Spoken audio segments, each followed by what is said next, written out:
আসসালামু আলাইকুম, আশা করি সবাই খুব ভালো আছেন। আজকে আমাদের ডিসকাশন টপিক হলো cost classification and cost behaviour. তাহলে আমাদের আজকে লার্নিং অবজেক্টিভ কি কি সেটা আমরা একটু দেখি। আজকে আমরা শিখব cost classification from different perspective with examples. আমরা দেখার চেষ্টা করবো যে কতভাবে কস্টকে ক্লাসিফাই করা যায় এবং সেগুলোর এক্সাম্পলস কি কি হতে পারে। তারপর আমরা শিখবো ইলাস্ট্রেশনস ফর লেবার কস্ট। আমরা লেবার কস্টের কয়েকটা ইলাস্ট্রেশনস দেখবো যাতে লেবার কস্টকে আমরা ইজিলি আইডেন্টিফাই করতে পারি, বুঝতে পারি এবং ক্যালকুলেট করতে পারি। তারপর আমরা শিখবো importance of production and production cost. তারপর আমরা শিখবো কস্ট বিহেভিয়ার উইথ গ্রাফস, কারণ অনেকেই কস্ট বিহেভিয়ার করার সময় গ্রাফগুলো ভালোভাবে বুঝতে পারেন না, কিভাবে কোন গ্রাফ দিয়ে অ্যাকচুয়ালি কি বোঝায় সেটা আসলে ধরতে পারেন না। সেটা আমি সিম্পলিফাই করার চেষ্টা করবো ইনশাল্লাহ। তারপর আমরা শিখবো linear equation y equal to a plus bx, এই ইকুয়েশনটা আমরা শিখবো। তারপরে আমরা শিখবো হাইলো মেথড। তারপর আমরা শিখবো, আমরা পাঁচটা এক্সাম্পলস এক্সারসাইজ দেখবো যে কিভাবে এই হাইলো মেথড এবং লিনিয়ার ইকুয়েশন ইউজ করে ম্যাথগুলো করতে হয়, এস্টিমেটেড কস্ট কিভাবে ক্যালকুলেট করতে হয় অথবা টোটাল কস্ট কিভাবে ক্যালকুলেট করতে হয়। তারপরে কুইজ তো থাকছেই ইনশাআল্লাহ। তাহলে আমরা দেখি যে কস্টকে কতভাবে ক্লাসিফাই করা যায়। প্রথমে কস্টকে ক্লাসিফাই করা যায় নেচার অনুসারে। নেচার অনুসারে কস্ট মূলত দুই প্রকার, ডিরেক্ট কস্ট এবং ইনডিরেক্ট কস্ট।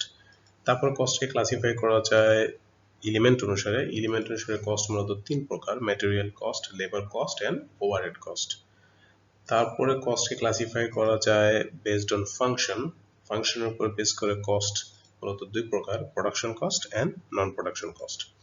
তারপরে কস্টকে আবার ক্লাসিফাই করা যায় বিহেভিয়ার অনুসারে। বিহেভিয়ার অনুসারে কস্ট চার প্রকার, fixed cost, variable cost, semi variable cost and step up fixed cost. তারপর আবার কস্টকে ক্লাসিফাই করা যায় কন্ট্রোলাবিলিটির উপর ভিত্তি করে। কন্ট্রোলাবিলিটির উপর ভিত্তি করে কস্ট মূলত দুই প্রকার, controllable cost and uncontrollable cost. Nature এবং এলিমেন্ট অনুসারে যে কস্টটা এখানে ক্লাসিফাই করা হয় সেটাকে আবার দুইটা কম্বিনেশন করা যায়। সেটাকে বলা যায় direct material cost, direct labour cost, direct overhead cost. আবার বলা যায় indirect material cost, indirect labour cost, indirect overhead cost. Function এবং বিহেভিয়ারকে একসাথে আবার কম্বিনেশন করা যায়, যেমন ফিক্সড প্রোডাকশন কস্ট অথবা ফিক্সড নন প্রোডাকশন কস্ট অথবা ভেরিয়েবল প্রোডাকশন কস্ট অথবা ভেরিয়েবল নন প্রোডাকশন কস্ট। আমরা এগুলো সবগুলোই ডিটেলসে পরবর্তীতে আলোচনা করব।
তারপরে আছে কি লেবার কস্ট আর cost associated with the paying wages to the employees of a company.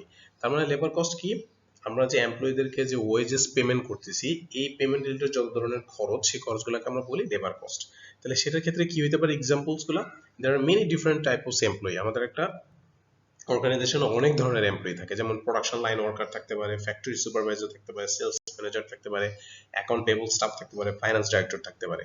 তাহলে এদেরকে যে আমরা পেমেন্ট করতেছি পেমেন্ট সবগুলোই কি আলটিমেট লেবার কস্ট। ওকে, তারপরে কি আছে আদার এক্সপেন্সেস আর cost incurred by the organization which are not material cost and not labour cost. তার মানে আদার এক্সপেন্স কোনগুলা, যেটা ম্যাটেরিয়াল কস্টও না, যেটা লেবার কস্টও না, আদার্স যদি এছাড়া যদি অন্য কোনো কস্ট ইনকার্ড হয় সেগুলোকে আমরা কি বলবো, সেগুলোকে আমরা বলবো আদার এক্সপেন্স।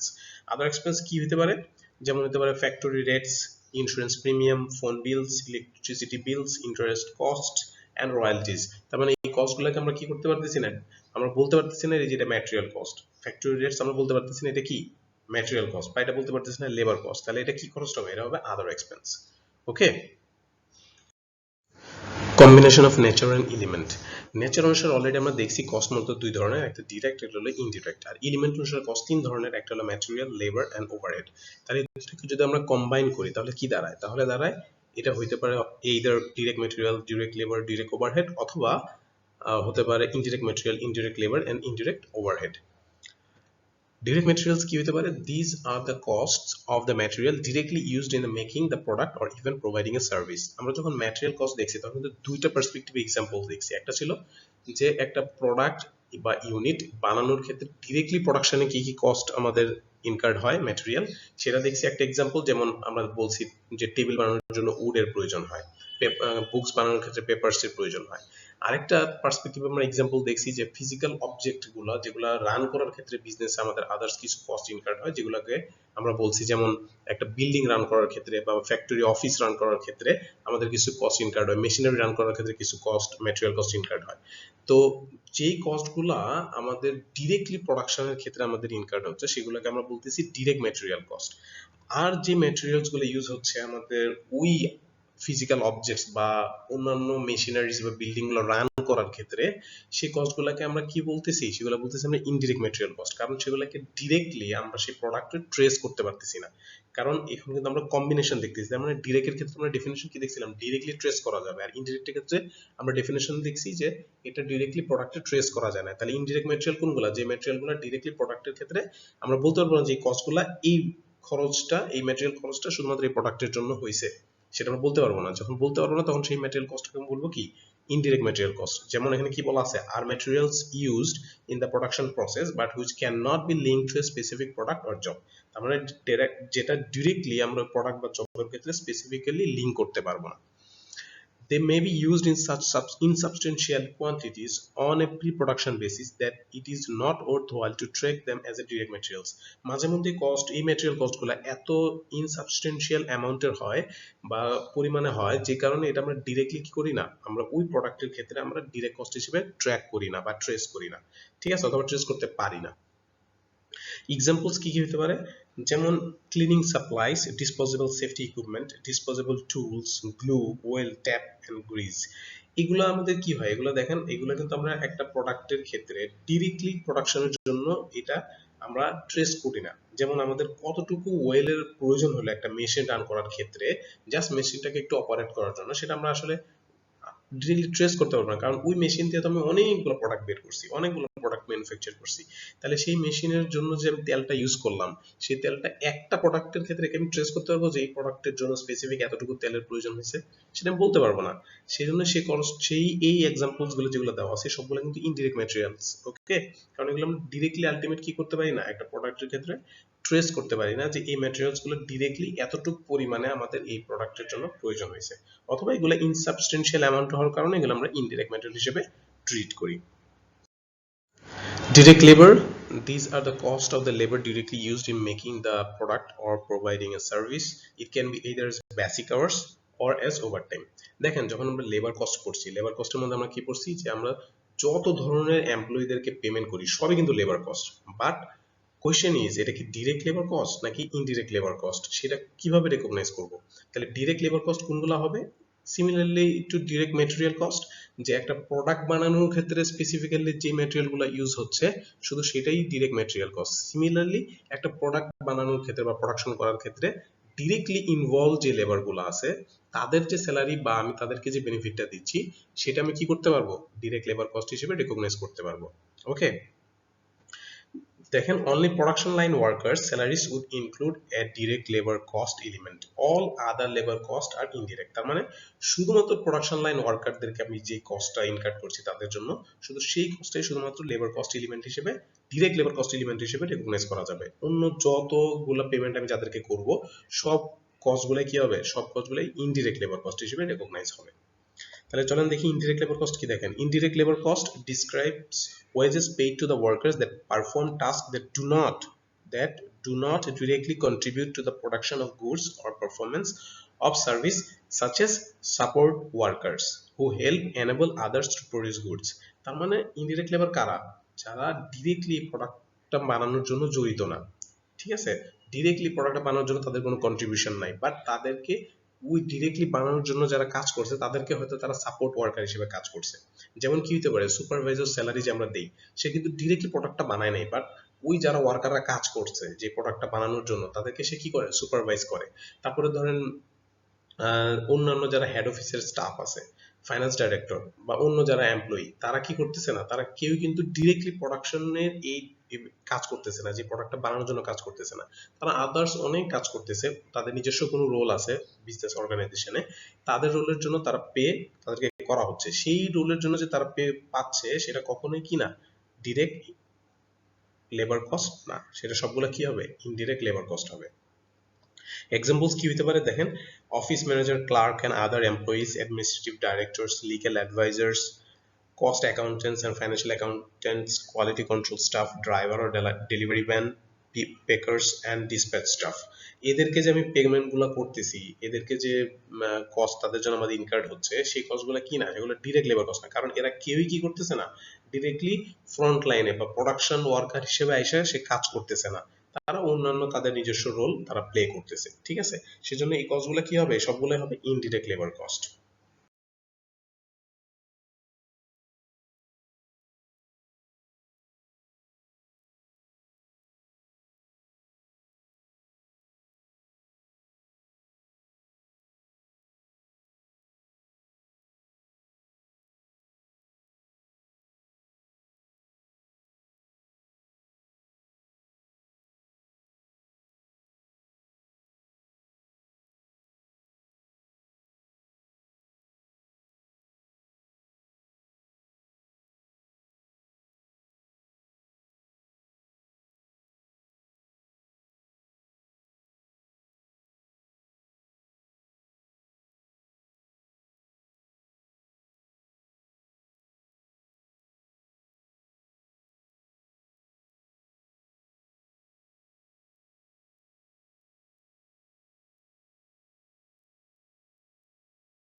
আমরা আরেকটা ইলাস্ট্রেশন দেখি। A direct labor employee's wage in week 5 consists of the following. তার মানে কোন একটা পার্টিকুলার উইকে উইক 5 এ একটা ডিরেক্ট লেবার এমপ্লয়িকে নিচের পেমেন্টগুলো করা হয়েছে। এখন আমাদের বের করতে হবে যে what is the direct labour cost of for this employee in week 5। Week 5 এ তার এই টোটাল কস্টের মধ্যে ডিরেক্ট লেবার কস্ট অ্যাকচুয়ালি কত হবে। এই নাম্বার বলা আছে basic pay for normal hours worked 36 hours $4 per hour. তার মানে ও 36 ঘন্টা তার জন্য অ্যালাউ করা আছে, 34 ঘন্টা কাজ করার কারণে সে 4 টাকা করে পাইছে, টোটাল 144 টাকা। তারপরে বলা আছে pay at the basic rate for overtime 6 hours at $4 per hour, এবং 6 ঘন্টা সে ওভারটাইম করছে, এবং ওভারটাইম করলে আমরা জানি দুই ধরনের পে থাকে, একটা হলো বেসিক পে, একটা হলো ওভারটাইম প্রিমিয়াম, এবং সেখানেও সে বেসিক পে পাইছে কত 4 টাকা করে, 24 টাকা। আবার সি নাম্বার বলা আছে যে ওই যে সে ওভারটাইম যে করছে 6 ঘন্টা, সেটা কারণে সে তো আবার কি পাবে, ওভারটাইম প্রিমিয়াম পাবে, এবং এখানে ওভারটাইম প্রিমিয়ামটা হলো নরমাল রেটের 1/4।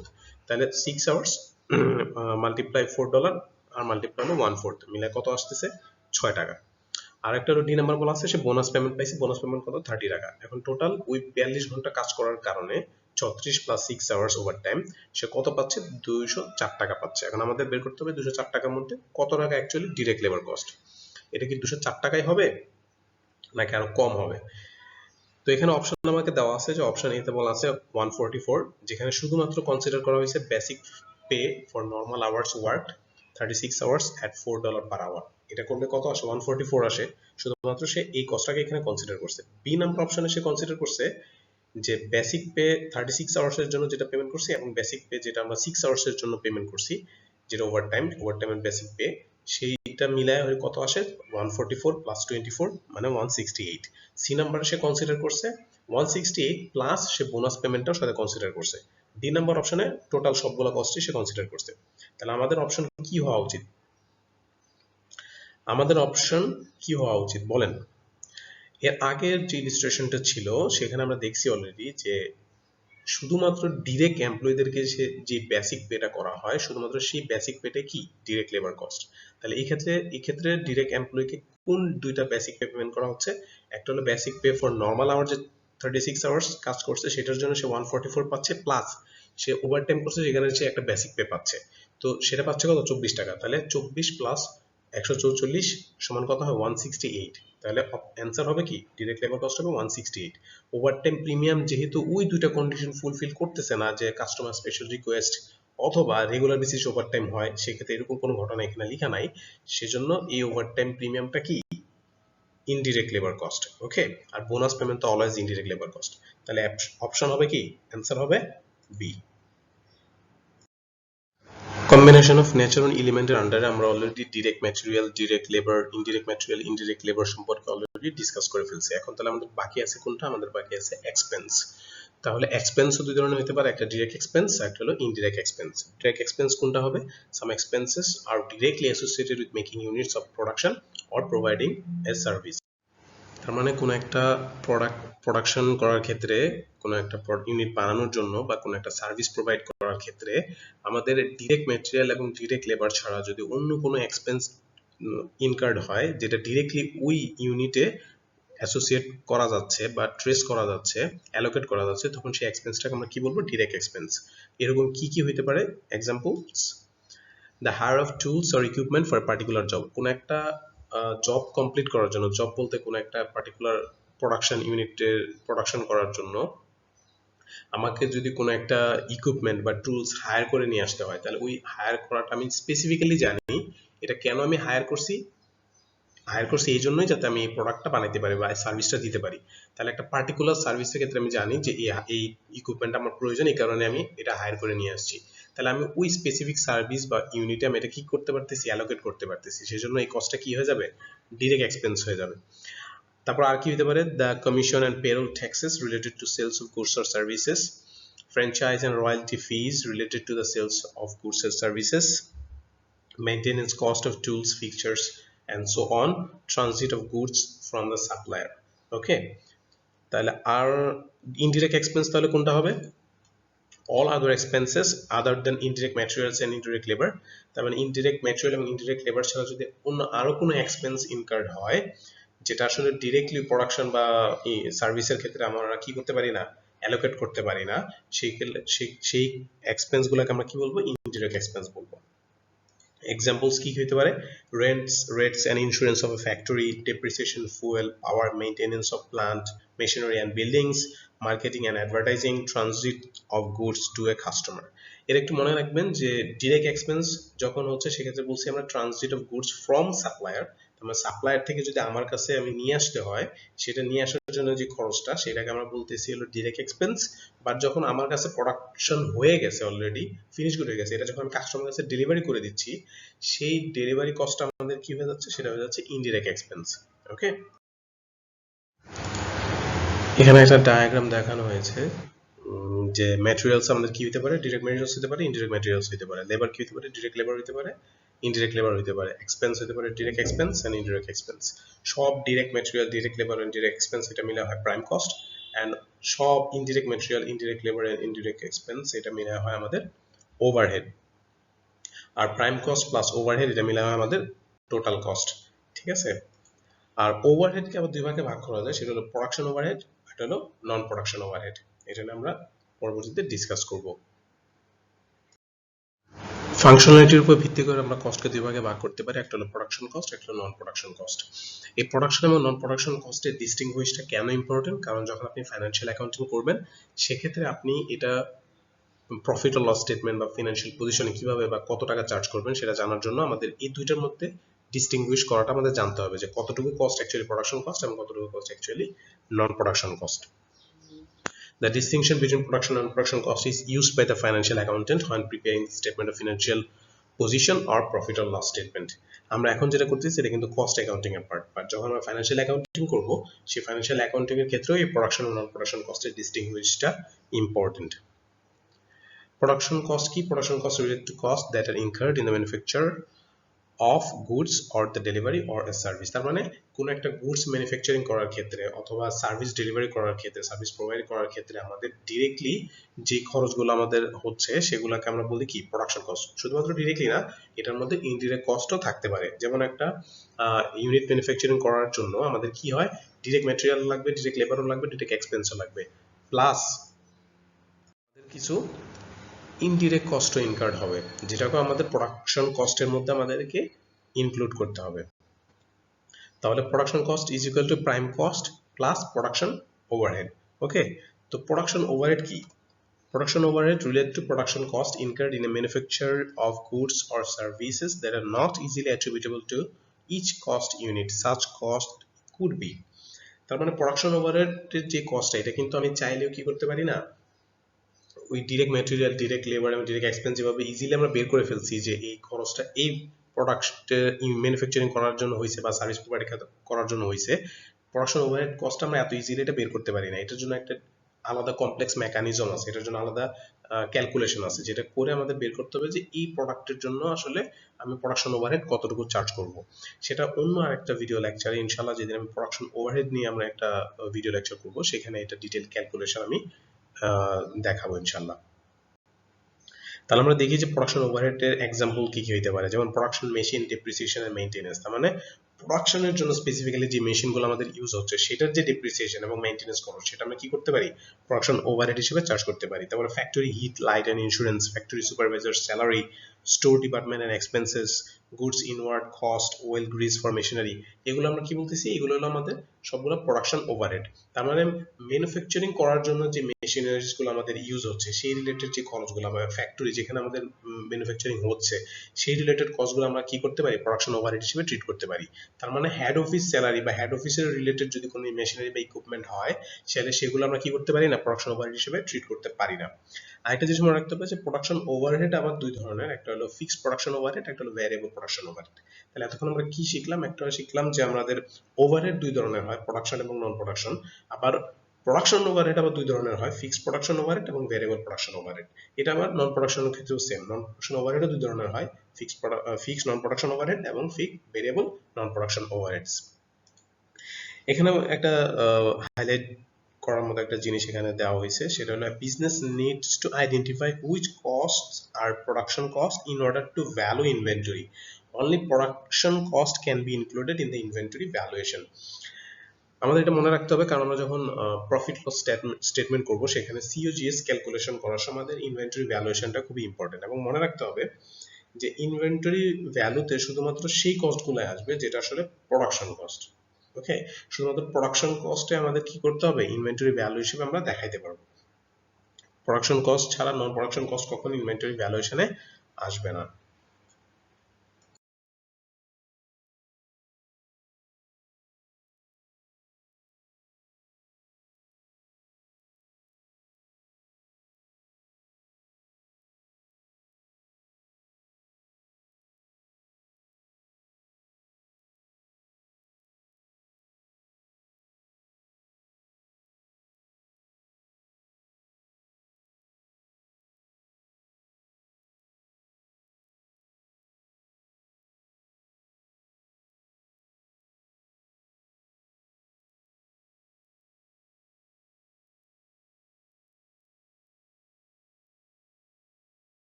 বিহেভিয়ার অনুসারে আমরা কস্টকে কয় ভাগে ভাগ করতে পারি, আমরা শিখছি যে আমরা 4 ভাগে ভাগ করতে পারি। একটা হলো fixed, variable, semi variable and step up. Fixed cost কি? Any cost that does not change by increase or decrease in the volume of output, level of activity। তার মানে যেই কস্টটা লেভেল অফ অ্যাক্টিভিটি বাড়ুক বা কমুক সেটার কারণে কোনো ধরনের চেঞ্জ হয় না, সেই কস্টগুলো আমরা বলি কি, ফিক্সড কস্ট বলি। কি কি হতে পারে? যেমন depreciation, property rental rates, property insurance, fixed salaries, machinery rental, এগুলো। তার মানে কি, এই কস্ট কোনোটাই কি হবে না, আমি যতই ইউনিট বাড়াই বা কমাই সেটার সাথে আসলে এগুলা কোনো কিছু রিলেটেড না। আমার ডেপ্রিসিয়েশন কত হবে সেটা মেশিনারির উপর ডিপেন্ড করে, ঠিক আছে। প্রপার্টি রেন্টাল আমি কত টাকা আসলে ভাড়া দিব সেটা আসলে আমার ডিপেন্ড করে হলো আমার সাথে আসলে কন্ট্রাক্ট কি বা কত এরিয়া কোন জায়গায় আমি আসলে আমি প্রপার্টি রেন্ট করছি, ঠিক আছে। তো সেগুলো কোনোটা অ্যাকচুয়ালি আমার কত ইউনিট প্রোডাকশন করলাম বা না করলাম তার উপর ডিপেন্ড করে বাড়বে না বা কমবেও না। এই জন্য এই সবগুলোই কি fixed cost. This cost, although fixed in total, do reduce on a per unit basis as the level of activity raises. তার মানে কি এই কস্টগুলো যদিও ফিক্সড, বাট চিন্তা করেন তো যে আমি 100 ইউনিট বানাই বা 200 ইউনিট বানাই, আমাদের 5,000 টাকা যদি আমি ধরে নেই যে এটা হলো আমাদের স্যালারি, তাহলে স্যালারিটা আমাদের প্রতি বছর 5,000 টাকা ফিক্সড। বাট আমি যদি এটাকে পার ইউনিটে ক্যালকুলেট করতে চাই তাহলে কি আমাদের এই পার ইউনিট আলটিমেট চেঞ্জ হবে? হ্যাঁ, পার ইউনিটটা চেঞ্জ হবে। যেমন 100 ইউনিটের জন্য যদি আমি বানাই তাও আমার 5,000 টাকা খরচ, তাহলে 5,000 ডিভাইডেড বাই 100, তাহলে পার ইউনিটে কত আসতেছে? 500 টাকা। ওকে, 500 টাকা তাহলে পার ইউনিটের খরচ হলো যদি আমি 100 ইউনিট বানাই। তাহলে আমি যদি 200 ইউনিট বানাই তাহলে পার ইউনিটে কত আসবে? তাহলে পার ইউনিটে চলে আসবে তখন চলে আসবে কত? 250 টাকা। তাহলে 100 ইউনিট বানাইলে আমার পার ইউনিট খরচ হলো 500, 200 ইউনিট বানাইলে আমার পার ইউনিট খরচ হলো 250। তাহলে এভাবে আমি যত বাড়াইতে থাকবো আলটিমেট কি হতে থাকবে? আমাদের পার ইউনিটে ফিক্সড কস্টটা কি হতে থাকবে? কমতে থাকবে। এই জন্য এটা লেখা আছে this cost although fixed in total do reduce on a per unit basis as a level of activity raises. যত লেভেল অফ অ্যাক্টিভিটি বাড়াবেন আস্তে আস্তে পার ইউনিট এটা আস্তে আস্তে কমতে থাকবে। আমরা ফিক্সড কস্টের গ্রাফটা দেখি। তো এখানে আমরা দুইটা গ্রাফ দেখবো, একটা হলো টোটাল ফিক্সড কস্টের গ্রাফ আর একটা হলো ফিক্সড কস্ট পার ইউনিটের গ্রাফ। এক্ষেত্রে আমরা এক্স অক্ষ এবং ওয়াই অক্ষ নিছি, তাই না? এক্স অ্যাক্সিস আর একটা ওয়াই অ্যাক্সিস। আমরা জানি যে আমাদের দুইটা ডাইমেনশন আছে, একটা এক্স এবং ওয়াই। যদিও যারা ইন্টার সায়েন্সে পড়ছেন তারা জানেন যে ডাইমেনশন তিনটা, এক্স ওয়াই এন্ড জেড। কিন্তু বিজনেসের এই ক্যালকুলেশন করার ক্ষেত্রে আমাদের কখনো এটা জানা লাগবে না। আমরা এটা আপাতত জানলে হবে যে আমাদের দুইটা অক্ষ এক্স এবং ওয়াই। তাহলে এক্স কে আমরা বলি হলো ইন্ডিপেন্ডেন্ট ভ্যারিয়েবল এবং ওয়াই কে আমরা বলি ডিপেন্ডেন্ট ভ্যারিয়েবল। তার মানে এক্স কখনো আরেকজনের উপর ডিপেন্ড করে চেঞ্জ হয় না, সে নিজে নিজে চেঞ্জ হয়, তার চেঞ্জ হওয়ার জন্য কারো প্রয়োজন হয় না, ঠিক আছে। আর ওয়াই যেটা ডিপেন্ডেন্ট ভ্যারিয়েবল, তার চেঞ্জ হওয়ার জন্য এক্স এর প্রয়োজন হয়, এক্স এর উপর ডিপেন্ড করে করে সে চেঞ্জ হয়, সে বাড়ে বা কমে। তাহলে এক্স অক্ষ যেটা যেটা আমরা ইন্ডিপেন্ডেন্ট ভ্যারিয়েবল, সেখানে আমরা ধরি হলো ভলিউম অফ আউটপুট বা লেভেল অফ অ্যাক্টিভিটি, ঠিক আছে। যেমন টাইম হইতে পারে আমাদের কি ইন্ডিপেন্ডেন্ট ভ্যারিয়েবল, সময়, ইউনিট, এগুলো কখনোই কার উপর ভিত্তি করে বাড়ে বা কমে না, নিজে নিজে বাড়ে এবং কমে। বাট কস্ট এটা কি হয়? এটা আমাদের সময়ের সাথে সাথে বাড়ে বা কমে, অথবা লেভেল অফ আউটপুট বা ইউনিটের উপর ভিত্তি করে সেটা বাড়ে বা কমে, যে কারণে কস্টটা কি সবসময় ডিপেন্ডেন্ট ভ্যারিয়েবল। এখন যেহেতু এটা টোটাল ফিক্সড কস্টের গ্রাফ, তাহলে আমরা ধরে নিই যে আমাদের ফিক্সড কস্ট হলো 5,000 টাকা। তাহলে আমি যদি কোনো ইউনিট না বানাই, তখনও যখন ইউনিট প্রোডাকশন আমাদের জিরো, তখন আমাদের ফিক্সড কস্ট কত? 5,000 টাকা। যদি আমি 100 ইউনিট বানাই তখন আমার ফিক্সড কস্ট কত? 5,000 টাকা। তাহলে এখানে একটা বিন্দু হবে। যদি আমি 200 ইউনিট বানাই তাও আমাদের ফিক্সড কস্ট কত? 5,000 টাকা। তাহলে এখানে একটা বিন্দু হবে। যদি আমি 300 ইউনিট বানাই তাও আমাদের ফিক্সড কস্ট কত? 5,000 টাকা। তাহলে এখানে একটা বিন্দু হবে। তাহলে এটাকে যদি আমি যোগ করি তাহলে আমাদের আলটিমেট এরকম একটা সরল রেখা আসবে, ঠিক না? তাহলে ফিক্সড টোটাল কস্টের যে গ্রাফ সেটা আসলে স্ট্রেট লাইন, তার মানে ফিক্সড, সব সময় ফিক্সড। যত ইউনিট আমি বাড়াই না না বাড়াই সেই ক্ষেত্রে আমাদের total fixed cost always fixed থাকবে। আরেকটা গ্রাফ আমরা দেখি সেটা ফিক্সড কস্ট পার ইউনিটের গ্রাফ।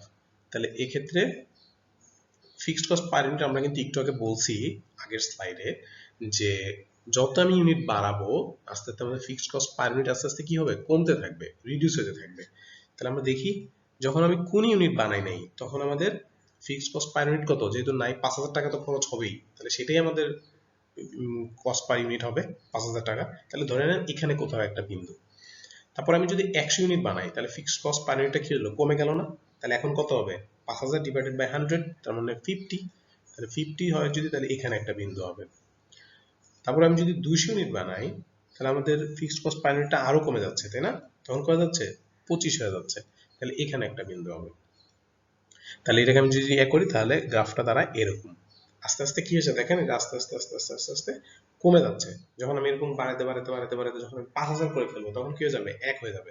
এরকম আস্তে আস্তে আস্তে এটা কমতে থাকবে। ওকে, তাহলে আমরা একটা সামারি করি এটাকে, যে 1 নাম্বার গ্রাফ যেটা হলো টোটাল ফিক্সড কস্টের গ্রাফ, আর 2 নাম্বার হলো কস্ট পার ইউনিটের graph. Total fixed cost graph থেকে তা মনে রাখতে হবে টোটাল ফিক্সড কস্টের গ্রাফটা হলো ফিক্সড, তার মানে always straight line. Total fixed কস্টের গ্রাফ হলো ফিক্সড, বাট কস্ট পার ইউনিটের গ্রাফ যেটা, সেটা হলো ফিক্সড কস্ট পার ইউনিটের গ্রাফটা হলো ভ্যারিয়েবল। তার মানে কি প্রতি আস্তে আস্তে কমতেছে, তার মানে এটা কি ভ্যারি করতেছে না, তার মানে কি ফিক্সড কস্ট পার ইউনিটের গ্রাফটা হলো ভ্যারিয়েবল, বাট টোটাল ফিক্সড কস্টের গ্রাফ কিন্তু ভ্যারি করতেছে না, একদম স্ট্রেট লাইন। তার মানে টোটাল ফিক্সড কস্টের গ্রাফ হলো fixed, but fixed cost per ইউনিটের গ্রাফটা হলো ভ্যারিয়েবল।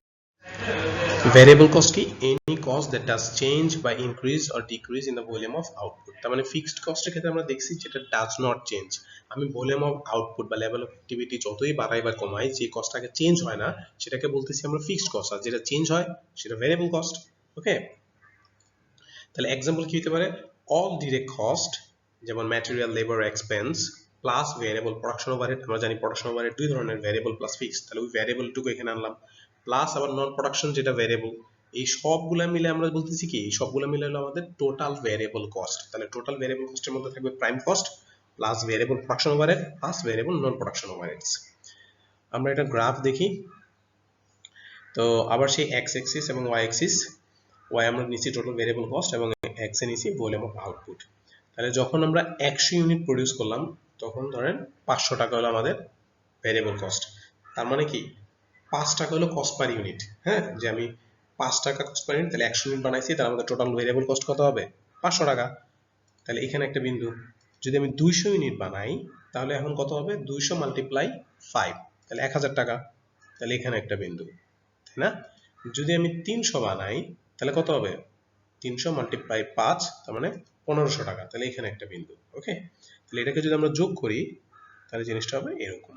তার মানে এক্ষেত্রে কি বোঝা যাচ্ছে যে আমাদের টোটাল ভ্যারিয়েবল কস্ট আলটিমেট কি করতেছে? ভ্যারি করতেছে, আস্তে আস্তে বাড়তেছে বাড়তেছে, তাই না? বাড়তে বাড়তে উপরের দিকে যাচ্ছে, এই জন্য এটা ভ্যারি করতেছে। ওকে, তাহলে টোটাল ভ্যারিয়েবল কস্টের গ্রাফটা আসলে কি করে? ভ্যারি করে। তাহলে আমরা ভ্যারিয়েবল কস্ট পার ইউনিটের গ্রাফটা দেখি। তাহলে ওয়াই অ্যাক্সিসে আমরা নিচ্ছি কস্ট পার ইউনিট, আর এক্স অ্যাক্সিসে নিচ্ছি আমরা ভলিউম অফ আউটপুট বা লেভেল অফ অ্যাক্টিভিটি। তাহলে যখন আমি 100 ইউনিট বানাইলাম, তখন আমার কস্ট পার ইউনিট কত? 5, ঠিক না? তাহলে এখানে একটা বিন্দু। যখন আমি 200 ইউনিট বানাইলাম, তখনও কস্ট পার ইউনিট কত? 5, কারণ 5 মাল্টিপ্লাই 200 সমান কি ছিল? 1000। কারণ ভ্যারিয়েবল কস্ট কি হয়? প্রতি ইউনিট, প্রতি কস্ট পার ইউনিট আস্তে আস্তে আস্তে আস্তে আস্তে বাড়তে থাকে, ঠিক না? তাহলে 100 ইউনিটের জন্য 5 টাকা করে 500, 200 ইউনিটের জন্য 1000, 300 ইউনিটের জন্য 1500, এইভাবেই তো হয়েছে, তাই না? তার মানে কস্ট পার ইউনিট তো চেঞ্জ হয় নাই, কস্ট পার ইউনিট তো সবসময় সেম। তাহলে 300 ইউনিট হইলেও আমাদের কস্ট পার ইউনিট কত? 5। তাহলে এটাকে যদি আমরা যোগ করি, স্ট্রেট লাইন, তাই না? তার মানে এই গ্রাফটা টোটাল ফিক্সড কস্টের যে গ্রাফ ছিল সেটার মতো না? সেম না? সেম। তাহলে এখান থেকে আমরা কি বুঝলাম? এখান থেকে আমরা বুঝলাম যে টোটাল ভ্যারিয়েবল কস্টের গ্রাফটা ভ্যারি করে, ঠিক আছে? Variable, but total variable cost per ইউনিটের যে গ্রাফ, সেটা আবার ফিক্সড, ঠিক না?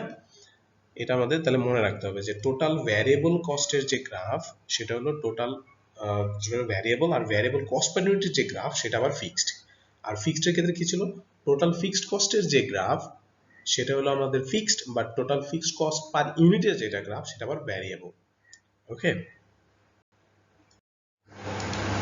semi-variable. Semi-variable, semi-fixed বা mixed cost is a cost which contains both fixed and variable components and so is partly affected by changes in the level of activity.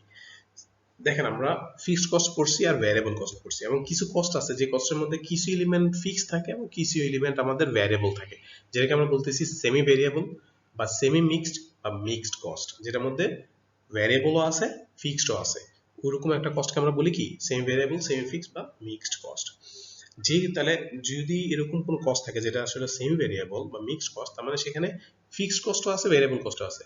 R fixed cost আমরা কি জানি? যেটা level of activity অনুসারে change হবে না। আর variable কস্টে কি জানি? সেটা লেভেল অফ অ্যাক্টিভিটি অনুসারে চেঞ্জ হবে। তার মানে সেম ভ্যারিয়েবলের ভিতরে কিছু কম্পোনেন্ট যতটুকু ফিক্সড কস্ট, ততটুকু কি হবে? লেভেল অফ অ্যাক্টিভিটি অনুসারে চেঞ্জ হবে না।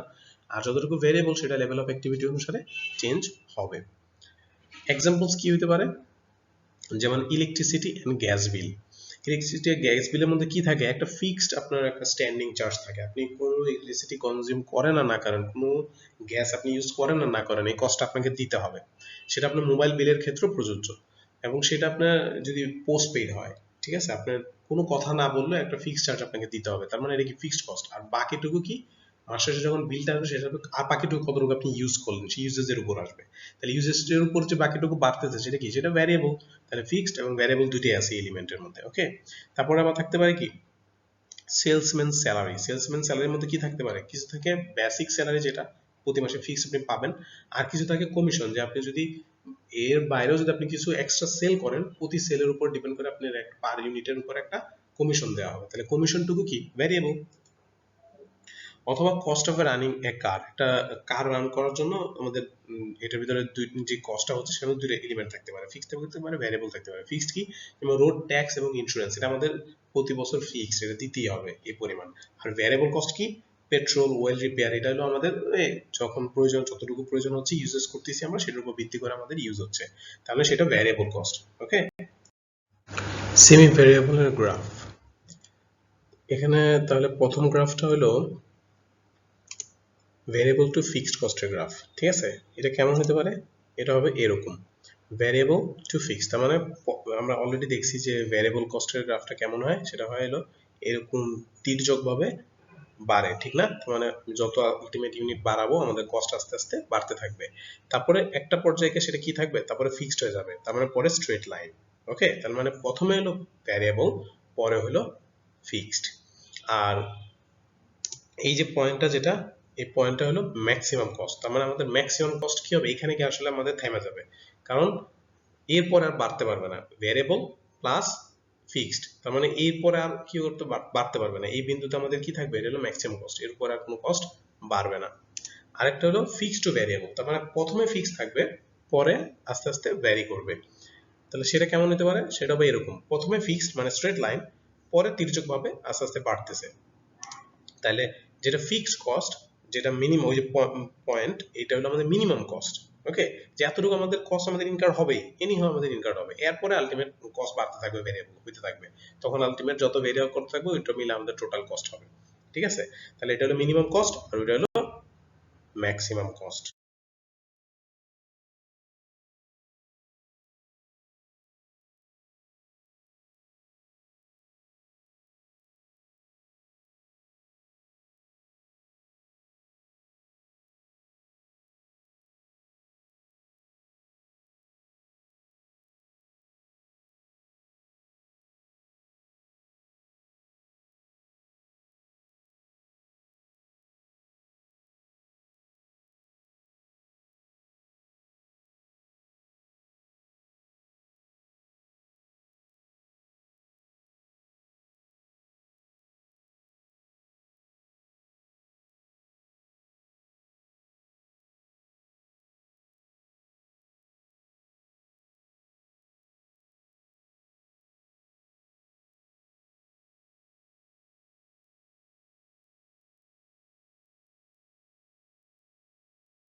Determining the fixed and variable elements of cost and estimating the total cost.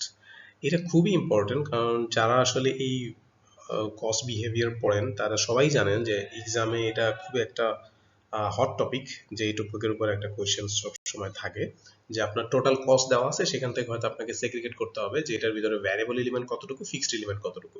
আমরা সবাই জানি যে টোটাল কস্টের ভিতরে কি থাকে, ফিক্সড এবং ভ্যারিয়েবল, এই দুটো মিলিয়ে টোটাল কস্ট হয়। তাহলে সেই কস্টটার ভিতরে কতটুকু ফিক্সড এবং কতটুকু ভ্যারিয়েবল, এটাকে যদি আমরা সেগ্রিগেট করে বের করতে হয়, আমরা আসলে কিভাবে করব? অথবা আমার যদি পাস্ট ট্রেন্ডে দেওয়া থাকে যে 1000 ইউনিটের জন্য 5000 টাকা কস্ট, 3000 ইউনিটের জন্য 8000 টাকা কস্ট, তাহলে আমি যদি 4000 ইউনিটের জন্য কস্ট প্রেডিকশন করতে চাই, সেটা কত হবে, পাস্ট ট্রেন্ড অনুসারে কত হবে, তো সেটা আমি আসলে কিভাবে করব? তো সেটা করার জন্য কিন্তু কিছু মেকানিজম আছে, আমরা সেটা এখন দেখব। ফার্স্টলি যেটা আমাদের জানতে হবে সেটা হলো লিনিয়ার ইকুয়েশন। লিনিয়ার ইকুয়েশন কি? y equal to a plus bx। তো y equal to a plus bx এই ইকুয়েশনটা আসলে কি বোঝায়? আমরা তো জানি যে টোটাল কস্ট মানে কি, টোটাল কস্ট মানে হলো ফিক্সড কস্ট আর হলো ভ্যারিয়েবল কস্ট, তাই না? তাহলে এই y equal to a plus bx এর মধ্যে কি আছে? y হলো টোটাল কস্ট। ওকে, y কিন্তু ডিপেন্ডেন্ট ভ্যারিয়েবল আমরা দেখছি, তাই না? যে y হলো dependent variable, dependent variable normally maximum সময় কি হয়, কস্ট হয়। তাহলে টোটাল কস্ট হলো y। আর a মানে কি? a মানে হলো ফিক্সড কস্ট। আর b মানে কি? b হলো ভ্যারিয়েবল কস্ট পার ইউনিট। ওকে, আর x হলো ভ্যারিয়েবল ইউনিটস। ভ্যারিয়েবল ইউনিটস মানে কি? আমরা জানি যে x হলো কি, ইন্ডিপেন্ডেন্ট ভ্যারিয়েবল। ইন্ডিপেন্ডেন্ট ভ্যারিয়েবল কি ছিল? ইউনিটস ছিল, টাইম ছিল। তাহলে x হলো ভ্যারিয়েবল ইউনিটস, যেটা আসলে ভ্যারিয়েবল লেখার মানে হলো এটা ইউনিটটা যেটা চেঞ্জ হয়, সব ইউনিটই চেঞ্জ হয়, জন্য স্পেসিফিক করে লেখা যে ভ্যারিয়েবল ইউনিটস। আর a হলো ফিক্সড কস্ট, b হলো ভ্যারিয়েবল কস্ট পার ইউনিট। তাহলে ভ্যারিয়েবল কস্ট পার ইউনিট আর ভ্যারিয়েবল ইউনিটস যদি আমি মাল্টিপ্লাই করি, তাহলে আমাদের কি চলে আসবে? ভ্যারিয়েবল কস্ট চলে আসবে টোটাল। আর টোটাল ভ্যারিয়েবল কস্ট আর ফিক্সড কস্ট যদি আমি যোগ করি, তাহলে চলে আসবে টোটাল কস্ট। ওকে, আবার ভ্যারিয়েবল কস্ট পার ইউনিটটা ক্যালকুলেট করার জন্য আমাকে আরেকটা মডেল জানতে হবে, সেটা হলো হাইলো মেথড। ভ্যারিয়েবল কস্ট পার ইউনিটটা যেটা বের করতে হয়, সেটা হলো টেকনিক্সটা হলো হাইলো মেথডের মাধ্যমে আমরা বের করব যে ভ্যারিয়েবল কস্ট পার ইউনিট বা বি এর মানটা কত। ঠিক আছে, সেটা যদি বের করতে পারি, তাহলে আমরা কি করতে পারবো? আলটিমেট টোটাল কস্ট, সেটাকে আমরা ভাঙতে পারবো, ভেঙে বের করতে পারবো এটার মধ্যে ফিক্সড কস্ট কতটুকু এবং ভ্যারিয়েবল কস্ট কতটুকু। ওকে, হাইলো মেথডের সূত্র কি? হাইলো মেথডের সূত্র হলো total cost at high activity level minus total cost at low activity level. এখানে কিন্তু খুব ভালোভাবে খেয়াল করতে হবে, এখানে লেখা আছে total cost at high activity level, এটা কিন্তু বলা হয় নাই যে highest cost at activity level, এটা বলা হয়েছে total cost at high activity level. তার মানে আমাকে এখানে মেইন ফোকাস পয়েন্ট হলো হাই অ্যাক্টিভিটি লেভেল। আমাদের বের করতে হবে, আমরা যখন সিনারিও বা কোয়েশ্চেন্স দেওয়া থাকবে সেখান থেকে বের করতে হবে যে হাই অ্যাক্টিভিটি লেভেল কোনটা, সেটার কস্টটা নিব। আর এটা হলো লো অ্যাক্টিভিটি লেভেল কোনটা, সেটার কস্টটা নিব। ওকে, আমাদের যদি 4-5টা দেওয়া থাকে এরকম অ্যাক্টিভিটি লেভেল, সেখান থেকে বের করবো সবচেয়ে হাইয়েস্ট কোনটা, কোন অ্যাক্টিভিটি লেভেলটা, সেটার কস্টটা কত। ঠিক আছে, আমরা আগে কস্টে ফোকাস করবো না, আমি অ্যাক্টিভিটি লেভেলে ফোকাস করবো।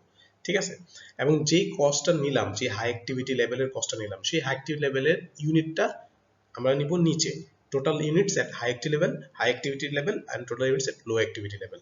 তাহলে এই ক্যালকুলেশনটা আমরা যদি করি যে total cost at high activity level minus total cost at low activity level divided by total units at high activity level minus total units at low activity level, তাহলে আমাদের বের হয়ে যাবে যে বি এর মানটা কত। ওকে, বি এর মান মানে কি? Variable cost per unit. আমরা এক্সারসাইজ দেখি, এক্সারসাইজ 1। এখানে আউটপুট দেওয়া আছে 4টা এবং সেটার অ্যাসোসিয়েটেড কস্ট দেওয়া আছে। আমাদের কি বের করতে হবে? which two activity level will be used for high-low method। আমরা high-low মেথডের সূত্র কি জানছি অলরেডি, যে total cost at high activity level minus total cost at low activity level divided by total units at high activity level minus total units at low activity level. তাহলে এখানে আমি কি বলছি যে আপনাদের এখানে দেখার মুখ্য বিষয় না যে কস্ট কোনটাতে বেশি বা কম, কারণ আপনি যদি কস্টের দিকে তাকান, দেখেন এখানে সবচেয়ে বেশি কস্ট কোথায়, 97,220, এটা ঠিক না? এবং সবচেয়ে লোয়েস্ট কস্ট কোনটা, 84,180। বাট আপনি যদি এখানে ইউনিটের দিকে তাকান, তাহলে সবচেয়ে হাইয়েস্ট ইউনিট কোনটা? এখানে সবচেয়ে হাইয়েস্ট ইউনিট হলো 8,550, আর সবচেয়ে লোয়েস্ট কস্ট লোয়েস্ট ইউনিট কোনটা, 6,950। ওকে, তো এখন আমরা তাহলে কোন দুইটা আমি অ্যাক্টিভিটি নিয়ে কাজ করব? যেহেতু আমি বলছি যে এখানে আমরা কাজ করবো সবসময় হাইয়েস্ট যেটা অ্যাক্টিভিটি লেভেল আছে সেটা নিয়ে, আর হলো লোয়েস্ট অ্যাক্টিভিটি লেভেল। তাহলে এক্ষেত্রে হাইয়েস্ট অ্যাক্টিভিটি লেভেল হলো 8550, তাহলে সেটার কস্ট নিব আর সেই ইউনিটটা নিব, আর হলো সবচেয়ে লোয়েস্ট হলো 6950, সেটার কস্টটা নিব এবং সেটার ইউনিটটা নিব। তাহলে আমরা কোন দুটা নিচ্ছি এখানে? হাইয়েস্ট অ্যাক্টিভিটি লেভেল যেটা 8550 ইউনিট, সেটার জন্য যেটা কস্ট, আর লোয়েস্ট অ্যাক্টিভিটি লেভেল যেটা সেটার ইউনিট যেটা সেটার কস্ট নিছি। ঠিক আছে? এই হাই লো মেথড এবং লিনিয়ার ইকুয়েশনের মাধ্যমে যে কোশ্চেনগুলো আমরা সলভ করব, সেখানে আমরা 4টা স্টেপে অঙ্কটা করার চেষ্টা করব। সেটা কি কি? যে কোনো এস্টিমেটেড কস্ট ক্যালকুলেশনের ক্ষেত্রে 4টা স্টেপ আমরা ফলো করব। ফার্স্ট স্টেপ হলো first make any adjustment calculation if any. আমরা যখন ক্যালকুলেশন করবো তখন আমি দেখাবো, আপাতত আপনি যে স্টেপগুলো মনে রাখেন যে প্রথমে কোন ধরনের অ্যাডজাস্টমেন্ট ক্যালকুলেশন যদি প্রথমে থাকে সেটা আমরা আগে প্রথমেই সেটা করব। সেকেন্ড যেটা করব, calculate the variable cost per unit using high low method. High low মেথডের মাধ্যমে প্রথমে তারপরের কাজটা কি হলো, আমাদের ভ্যারিয়েবল কস্ট পার ইউনিটটা ক্যালকুলেট করা। যদি কোনো ধরনের অ্যাডজাস্টমেন্ট ইউনিট না থাকে তাহলে এটাই ফার্স্ট স্টেপ হবে। ঠিক আছে? তার মানে প্রথমে হয়তো আমরা তখন কি করতে হতে পারে, ভ্যারিয়েবল কস্ট পার ইউনিটটা ক্যালকুলেট করতে হতে পারে হাইলো মেথডের মাধ্যমে। থার্ড যেটা ক্যালকুলেট করতে হবে সেটা হলো ফিক্সড কস্ট। ফিক্সড কস্ট কই থেকে ক্যালকুলেট করব? From existing activity level. যে অ্যাক্টিভিটি লেভেলটা অলরেডি আমাদের দেওয়া আছে, যেমন এখানে ধরেন 8550 ইউনিটের জন্য দেওয়া আছে, কস্ট হলো 96400। তাহলে এখান থেকে আমি কি করব, এটাকে ধরেই আমি এখান থেকে ফিক্সড কস্টটা বের করব। এটা এক্সিস্টিং লেভেল অফ অ্যাক্টিভিটি। কোন ইকুয়েশনের মাধ্যমে করব? y = a + bx এর মাধ্যমে। আর ফোর্থ যেটা আছে সেটা কি করব, calculate estimated total cost for required activity level. তারপরে হলো আমাদের হয়তো বলবে যে তাহলে এত ইউনিটের জন্য টোটাল কস্ট কত হবে, তখন সেটার জন্য আলটিমেট আমরা এই y = a + bx এই ইকুয়েশনের মাধ্যমে সেটার জন্য টোটাল কস্টটা বের করব। ওকে, আমরা এক্সারসাইজ 2 দেখি আমরা কি বলা আছে এখানে। এখানে বলা আছে যে following cost information is available. Output দেওয়া আছে যে 65000 ইউনিট, আর এটা দেওয়া আছে 1,05,000 ইউনিট, আর এটার জন্য কস্ট দেওয়া আছে 65000 ইউনিটের জন্য কস্ট হলো 1,33,000, আর 1,05,000 ইউনিটের জন্য কস্ট হলো 2,10,000। এখন আমাদের বের করতে হবে কি, using the above data calculate the fixed and variable cost. আমাদের ফিক্সড এবং ভ্যারিয়েবল কস্ট বের করতে হবে এবং টোটাল কস্ট ফর 1,65,000 ইউনিটস। তাহলে 1,65,000 ইউনিটের জন্য আমাদের টোটাল কস্ট লাগবে, ফিক্সড কস্ট লাগবে, ভেরিয়েবল কস্ট লাগবে। আমরা যদি ফিক্সড এন্ড ভেরিয়েবল কস্ট বের করতে পারি, সে দুটো যোগ করে দিলে কি বের হয়ে যাবে, টোটাল কস্ট বের হয়ে যাবে। তাহলে আমরা সলিউশনটা দেখি। প্রথমেই যেহেতু এখানে কোনো ধরনের এক্সট্রা অ্যাডজাস্টমেন্ট নাই, তাহলে আমাদের এখানে কোনো ধরনের আলাদা ক্যালকুলেশন নাই। প্রথমে আমরা ক্যালকুলেশন শুরু করব হলো ভ্যারিয়েবল কস্ট পার ইউনিট বা বি, এটার মান বের করার মাধ্যমে। সেটা কি থেকে বের করব? সেটা বের করব আমরা হলো হাইলো মেথডের মাধ্যমে। ঠিক আছে? তাহলে আমরা দেখি বি হাইলো মেথড, এটা আমাদের কি বের করতে হবে, হাই অ্যাক্টিভিটি লেভেল আর একটা হলো লো অ্যাক্টিভিটি লেভেল, সেটার কস্ট নিতে হবে এবং সেটার ইউনিট নিতে হবে। তাহলে এখানে হাই অ্যাক্টিভিটি লেভেল কোনটা, 1,05,000 ইউনিট, আর লো অ্যাক্টিভিটি লেভেল কোনটা, 65,000। ঠিক আছে? তাহলে 1,05,000 ইউনিটের জন্য কস্ট হলো 2,10,000, আর ওইটার জন্য কস্ট হলো 1,33,000, এবং সেটার আমরা ইউনিট দুটো নিলাম। তাহলে সেটা যদি আমরা করি তাহলে উপরে আসতেছে 77,000 আর নিচে আসতেছে 40,000 ইউনিট। তাহলে এটা যদি আমরা করি তাহলে আমাদের কস্ট পার ইউনিট কত আসতেছে, আমাদের কস্ট পার ইউনিট আসতেছে 1 টাকা 1.925 পার ইউনিট। ওকে, এরপরের স্টেপ কি, এরপরের স্টেপ হলো ফিক্সড কস্ট ক্যালকুলেট করতে হবে, ঠিক না? তাহলে ফিক্সড কস্ট কিভাবে বের করব, এক্সিস্টিং যেটা দেওয়া আছে সেখান থেকে। তাহলে টোটাল কস্ট সমান, টোটাল কস্ট কত, এক্সিস্টিং যে কোনো আমরা একটা নিতে পারি, আমরা এখানে 65,000 ইউনিট নিতে পারি অথবা 1,05,000 ইউনিটও নিতে পারি, যেটা নিয়ে আমরা কাজ করব দুটো নিয়েই করলেই হবে। ধরেন আমি এখানে 65,000 ইউনিট নিয়ে কাজ করলাম, তাহলে 65,000 ইউনিটের জন্য আমাদের কি দেওয়া আছে, টোটাল কস্ট দেওয়া আছে 1,33,000, প্লাস আমরা এখন ইকুয়েশনে বসাচ্ছি y = a + bx, y সমান হলো 1,33,000, তাহলে 1,33,000 আমরা বসাইলাম ইকুয়াল a এর মান আমরা জানি না, প্লাস আমরা b এর মান বের করে ফেলছি, তাই না? b এর মান কত, 1.925, আর মাল্টিপ্লাই x, x কত, x হলো ইউনিটস, তাহলে ইউনিট কত, 65,000 ইউনিটের জন্য আমরা বের করতেছি, তাহলে 65,000। ঠিক আছে? তাহলে সেটা করলে কত বের হবে, তাহলে এটা বের, আমরা এটা কি করলাম, সাজাইলাম। ঠিক আছে? এই পাশে আর এই পাশে নিয়ে আসলাম। তাহলে 1.925 মাল্টিপ্লাই 65,000 করলে কি আসে, 1,25,125, এ প্লাস 1,25,125 ইকুয়াল টু 1,33,000। তাহলে এর মান কত, 7,875। তাহলে এই মানে কি, এই মানে হলো ফিক্সড কস্ট। ঠিক আছে? কিন্তু আমরা অলওয়েজ মনে রাখতে হবে যে y = total cost, a = fixed cost, b = variable cost per unit, আর x = ভ্যারিয়েবল ইউনিটস। তাহলে আমরা ভ্যারিয়েবল কস্ট পার ইউনিট পেয়ে গেছি বি, আর এ পেয়ে গেছি ফিক্সড কস্ট, এটাও পেয়ে গেছি। তাহলে এখন আমরা 1,65,000 ইউনিটের জন্য কি করতে পারবো, ইজিলি টোটাল কস্ট ক্যালকুলেট করতে পারবো। তাহলে 1,65,000 এর জন্য টোটাল কস্ট কত হবে? এটা হলো আমাদের স্টেপ 4 যেটা ছিল যে রিকোয়ার্ড যে ইউনিট সেটার অনুসারে আমরা y a + bx দিয়ে এস্টিমেটেড কস্ট বের করব। তাহলে এস্টিমেটেড কস্ট আমরা টোটাল কস্ট জানি না, তাহলে y কি বের হবে? এখানে আমাদের ফিক্সড কস্ট দেওয়া আছে তাই না? কত? 7,875। ফিক্সড কস্ট আমি যত ইউনিটই বানাই, 1,33,000 বানাই অথবা 1,10,000 বানাই, 1,05,000 বানাই বা 1,65,000 বানাই, সবার জন্য ফিক্সড কস্ট তো সেম। তাহলে ফিক্সড কস্ট কত? 7,875 plus B variable cost per unit দেওয়া আছে তাই না? কত? আমরা সেটা বের করছি 1.925 মাল্টিপ্লাই এখানে কত আসবে? 1,65,000। যেহেতু 165,000 ইউনিটের জন্য বের করতেছি তাহলে x এর মান কত? 1,65,000। তাহলে আমাদের সেখান থেকে কত বের হবে? 3,25,500 টাকা। ওকে, আশা করি সবাই বুঝতে পারছেন। চলেন তাহলে আরেকটা এক্সারসাইজ করি। এক্সারসাইজ 3 তে কি দেওয়া আছে? যে high low method with step fixed cost. আমরা আগের যে কোশ্চেনটা করছি সেটা নরমাল একটা হাইলো মেথড ছিল, স্ট্রেট ফরওয়ার্ড। এখানে আমরা যে হাইলো মেথডটা করব সেটা হলো যদি কখনো টোটাল কস্টের ভিতরে কোনো স্টেপ আপ ফিক্সড কস্ট দেওয়া থাকে তাহলে সেটা আমরা কিভাবে সলভ করব। তাহলে চলেন দেখি। Following data related to overhead expenditure of contract cleaners for industrial cleaning at two activity level. Industrial cleaning এর ক্ষেত্রে কতটুকু ক্লিন করলো তার জন্য ওভারহেড কস্ট কত সেটা এখানে নিচে দেওয়া আছে। স্কয়ার মিটার ক্লিন কতটুকু করছে? 12,700 স্কয়ার মিটার ক্লিন করার কারণে আমাদের ওভারহেড খরচ হলো 73,950 টাকা। আর 15,100 স্কয়ার মিটার ক্লিন করার জন্য খরচ হলো 83,585 টাকা। When more than 14,000 square meter are industrially clean, there will be a step up in fixed cost of 4,700 টাকা। তাহলে এখানে বলা আছে কি যদি 14,000 স্কয়ার মিটারের বেশি ক্লিন করা হয় তাহলে সেই ক্ষেত্রে সেটার ভিতরে আরেকটা ফিক্সড কস্ট অ্যাড হবে। স্টেপ আপ ফিক্সড কস্ট কত অ্যাড হবে? 4,700 টাকা step up fixed cost add হবে। আমাদের এখন বের করতে হবে কি? বের করতে হবে calculate the estimated total cost if 14,500 square metre are to be industrially clean. এখন 14,500 স্কয়ার মিটার যদি আমি ক্লিন করি সেক্ষেত্রে এস্টিমেটেড টোটাল কস্ট কত হবে সেটা আমাদের বের করতে হবে। তাহলে এক্ষেত্রে আমাদের কি দেখেন, আমাদের এখানে দুইটা অ্যাক্টিভিটি লেভেল দেওয়া আছে, কিন্তু একটা অ্যাক্টিভিটি লেভেল দেওয়া আছে 14,000 এর বেশি আর একটা দেওয়া আছে 14,000 এর কম। তার মানে একটা অ্যাক্টিভিটি লেভেলের ভিতরে একটা স্টেপ অফ ফিক্সড কস্ট দেওয়া আছে, ঠিক না? তার মানে 15,100 যে স্কয়ার মিটার দেওয়া আছে, 83,585 টাকা যে খরচ কস্ট হয়েছে, ওভারহেড হয়েছে, সেখানে কিন্তু ওই 4,700 টাকা ইনক্লুড করা আছে। কিন্তু 12,750 যে স্কয়ার মিটার ক্লিন হয়েছে সেটার ভিতরে কস্ট যেটা 73,950, এখানে কিন্তু 4,700 কস্ট অ্যাড করা নাই, যেহেতু এটা 14,000 স্কয়ার মিটারের কম ক্লিন করা হয়েছে। তাহলে আমাকে এখন যদি হাইলো মেথড করতে হয় বা কম্পেয়ার করতে হয় তাহলে অলওয়েজ ফার্স্ট নিয়ম হলো আমাদেরকে লাইক উইথ লাইক করতে হবে। এখানে যেই টাইপের কস্ট ওইটা আমাদের সেম টাইপের কস্ট রাখতে হবে। তাহলে আমাদের ফার্স্ট ডিউটি হলো ওই যে আমরা স্টেপ 4টা স্টেপ ছিল, প্রথম স্টেপ হলো যদি কোনো ধরনের অ্যাডজাস্টমেন্ট ক্যালকুলেশন থাকে সেটা আগে করতে হবে। তাহলে এই ক্ষেত্রে আমাদের একটা অ্যাডজাস্টমেন্ট ক্যালকুলেশন করতে হবে। কি করতে হবে?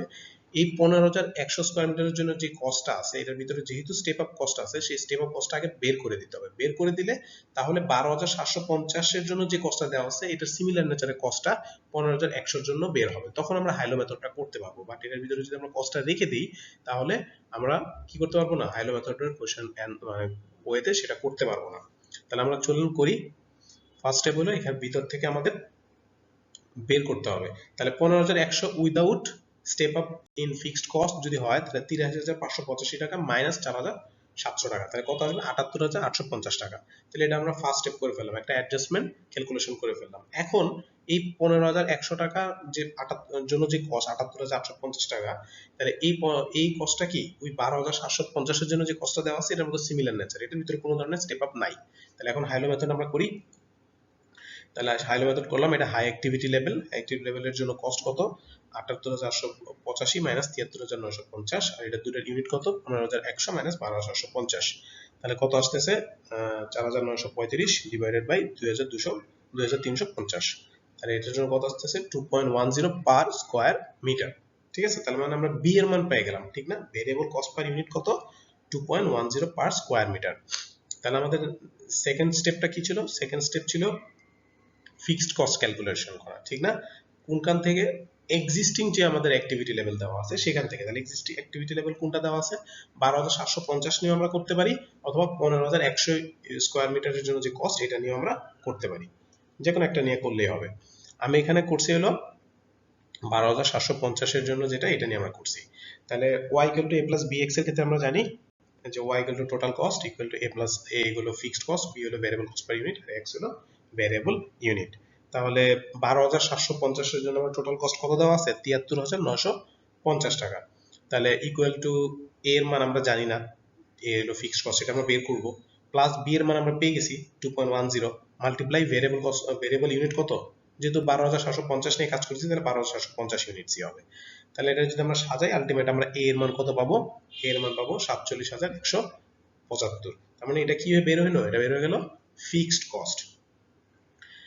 এখন ফোর্থ স্টেপে কি করতে হবে, ফোর্থ স্টেপে আমাদের যেটা করতে হবে সেটা হলো আলটিমেট যেটা আমাদের এস্টিমেটেড ইউনিট যেটার জন্য বলছে সেটার জন্য টোটাল কস্ট বের করব 14,500 ইউনিট। তাহলে 14,500 ইউনিটের জন্য ওয়াই এর মান আমরা জানি না, টোটাল কস্ট সেটা আমরা বের করব। তাহলে সেটা আমরা কিভাবে বের করব, এ প্লাস বি এক্স। তাহলে এ কত, এ হলো 47,175, বাট যেহেতু এটা 14,500 মানে 14,000 স্কয়ার মিটারের বেশি, 14,000 স্কয়ার মিটারের বেশি হলে সেখানে আরেকটা step of fixed cost add হয় না, সেটা তো লেখাই আছে। তাহলে এখানে আমাদের আরেকটা ফিক্সড কস্ট অ্যাড করতে হবে, সেটা কত, 4,700। ওকে, তাহলে 47,175 প্লাস 4,700, এটা হলো fixed cost, plus variable cost per unit কত পেয়েছি আমাদের 2.10, মাল্টিপ্লাই কত ইউনিট, 14,500 ইউনিটের জন্য বের করতেছি, তাহলে 14,500, তাহলে কত বের হবে, 82,325। ওকে, এই সেম কোশ্চেনটাই যদি আমরা সলভ করতাম, ধরেন আমরা এখানে 15,100 ইউনিট নিয়ে যদি কাজ করতাম, তাহলে এই যে আমি এখানে 4,700 যে আমি স্টেপ আপ কস্ট আমি আবার এক্সট্রা যোগ করছি, এটা আমাকে করতে হইতো না। কারণ কি, কারণ 15,100 তো অলরেডি 14,000 এর উপরে, তার মানে এই 30,575 এর ভিতরে অলরেডি কিন্তু 4,700 আছে। তো আপনারা চাইলে আবার সেই 15,100 ইউনিট নিয়ে কোশ্চেনটা সলভ করতে পারেন, করে আমাকে জানাতে পারেন যে আপনাদের অ্যান্সারটা একই হলো কিনা। Okay, exercise 4, high low method with changes in variable cost per unit. Exercise 3 তে আমরা শিখলাম যদি স্টেপ আপ কস্ট থাকে আমাদের টোটাল কস্টের ভিতরে, আর এখন দেখবো আমরা যদি টোটাল কস্টের ভিতরে এরকম থাকে যে ভেরিয়েবল কস্ট পার ইউনিটটা চেঞ্জ হয়ে যাচ্ছে। আমরা জানি variable cost per unit normally কি থাকে, ফিক্স থাকে। যদি কখনো এরকম হয় যে ভেরিয়েবল কস্ট পার ইউনিটটা নরমালি সেটার ভিতরে চেঞ্জ হয়ে গেছে টোটাল কস্টের ভিতরে যে ভেরিয়েবল কস্টটা আছে, সেই ক্ষেত্রে সেই কোশ্চেনটা আমরা কিভাবে সলভ করব।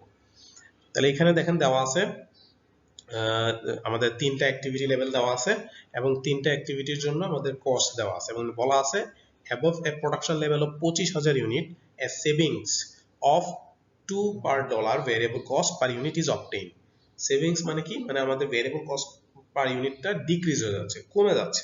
ঠিক আছে, যদি 25,000 ইউনিটের বেশি আমি প্রোডাকশন করি, তারপরে প্রতি ইউনিটের যে ভেরিয়েবল কস্ট সেটা 2 টাকা করে কমে যায়। ঠিক আছে, তাহলে 25,000 এর আগ পর্যন্ত আমাদের ভেরিয়েবল কস্ট পার ইউনিট এক ধরনের, আর 25,000 এর উপরে গেলে ভেরিয়েবল কস্ট পার ইউনিট 2 টাকা কম হবে। নরমাল যে ভেরিয়েবল কস্ট পার ইউনিট তার থেকে 2 টাকা কম হবে 25,000 ইউনিটের উপরে যদি আমি বানাই।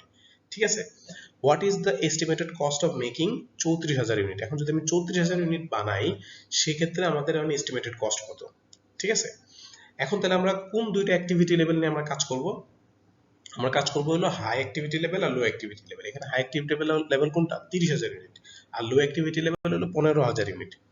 বাট যেহেতু আমরা জানি যে আমাদের কম্পারিজন করতে গেলে লাইক উইথ লাইক কস্ট লাগবে, কিন্তু এখানে দেখেন 30,000 ইউনিট যেটা, এটা তো 25,000 ইউনিটের থেকে বেশি, ঠিক না? তার মানে এখানে অলরেডি একটা ভেরিয়েবল কস্ট আছে যে কস্টটা কি নর্মাল ভেরিয়েবল কস্টের থেকে একটু কম, কারণ সেটা 2 টাকা সেভিংস হয়। তাহলে 25,000 উপরে আমি 30,000 এর ভিতরে কতগুলো ইউনিট, 5,000 ইউনিট, তাহলে 5,000 ইউনিটের জন্য আমার ভেরিয়েবল কস্টটা কিন্তু কম চার্জ করা আছে এখানে।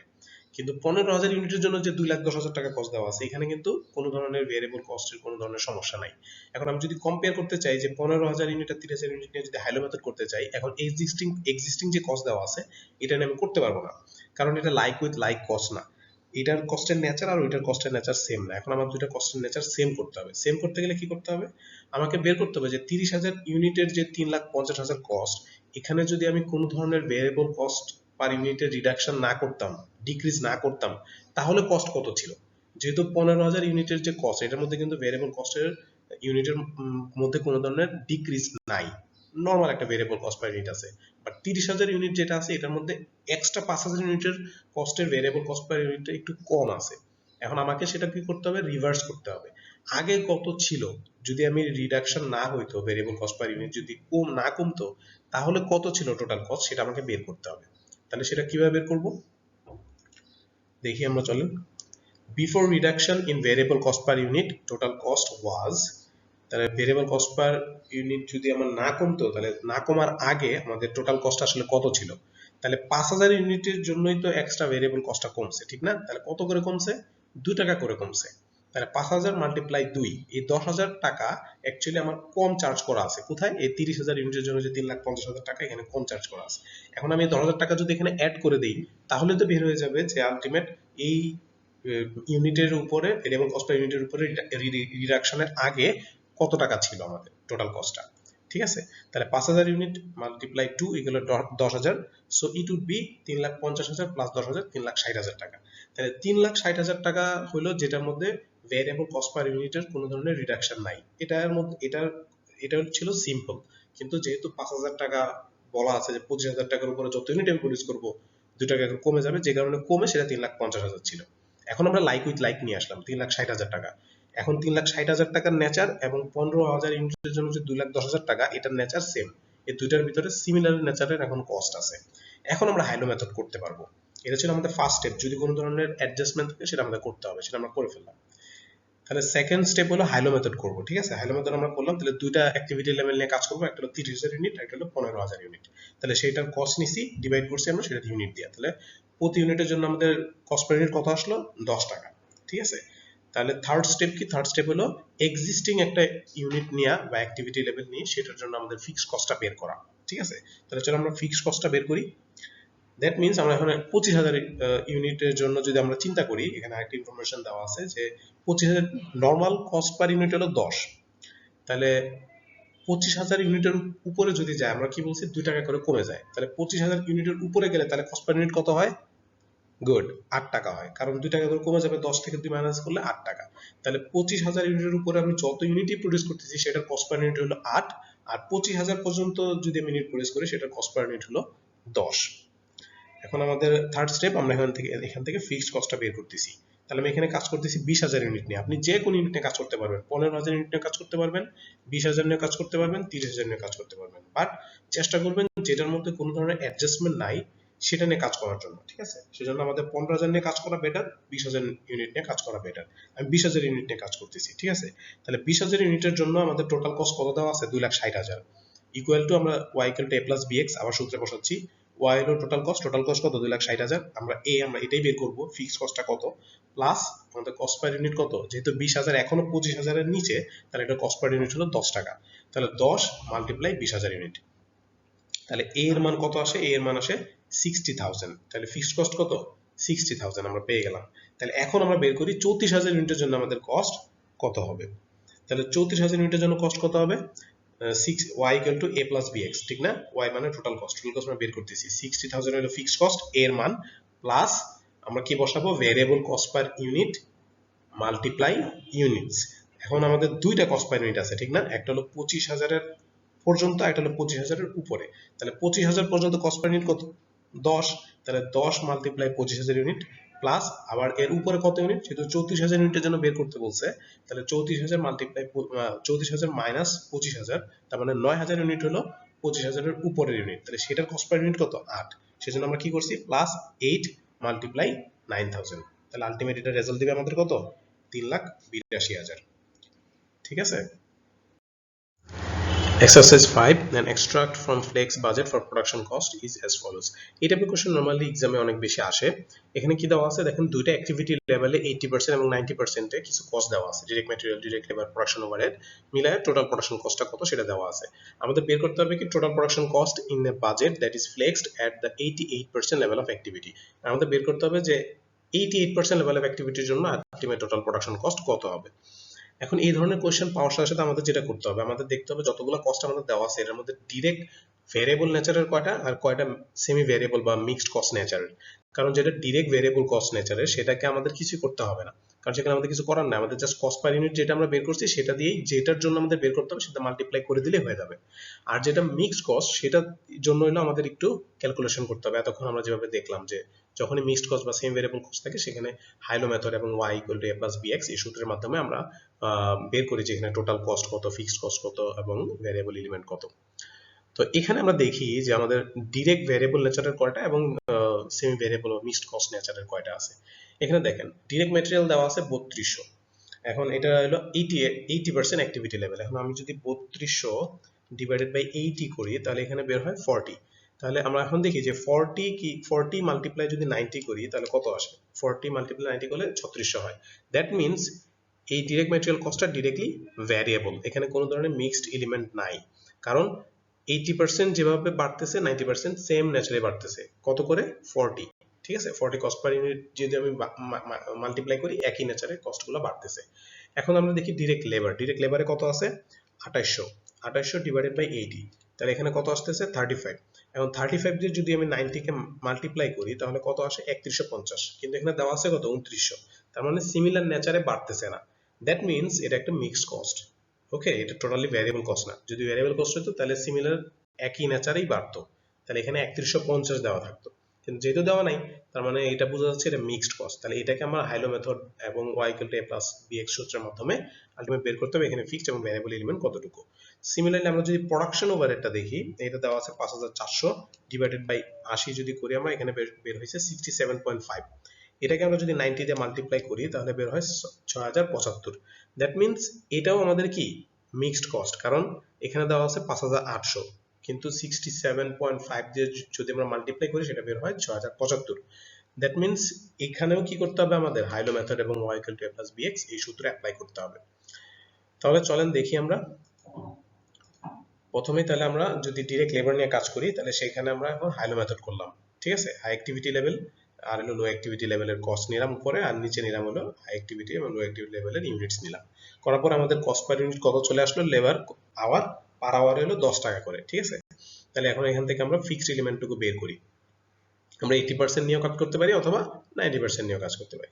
আমি 80% নিয়ে নিলাম। 80% এর জন্য আমাদের টোটাল কস্ট দেওয়া আছে কত? ডিরেক্ট লেবার কস্ট 2800 টাকা ইকুয়াল টু এ, এর মান আমরা বের করব ফিক্সড কস্ট। এটা ছিল আমাদের থার্ড স্টেপ, ঠিক আছে, যে আমরা ফিক্সড কস্টটা বের করব। তারপরে দেওয়া আছে কি? প্লাস বি এক্স, বি মানে কি? Variable cost per unit. Variable cost per unit কত? 10 মাল্টিপ্লাই 80% অ্যাক্টিভিটি যেহেতু, তাহলে 80, তাহলে এ এর মান কত বের হলো? 2000। তাহলে এ হলো ফিক্সড কস্ট হলো 2000 টাকা। ওকে, তাহলে এখন আমরা বের করি যে 88% এর জন্য কত। তাহলে 88% অ্যাক্টিভিটির জন্য কত হবে? তাহলে y আমরা মান জানি না, y এর মান হলো total cost, total activity labour cost কত হবে সেটা আমরা জানি না। এর মান কত? ফিক্সড কস্ট হলো 2000 টাকা, তাহলে 2000 plus cost per variable cost পার হলো 10 মাল্টিপ্লাই 88, কত আসবে? 2880। ওকে, তাহলে আমরা 88% অ্যাক্টিভিটির জন্য ডিরেক্ট লেবার কস্ট কত সেটা আমরা পেয়ে গেছি। সিমিলারলি আমরা প্রোডাকশন ওভারহেডটা ক্যালকুলেট করি। Production overhead same, 5800 minus 5400 divided by 90 minus 80 সমান 40 পার ইউনিট।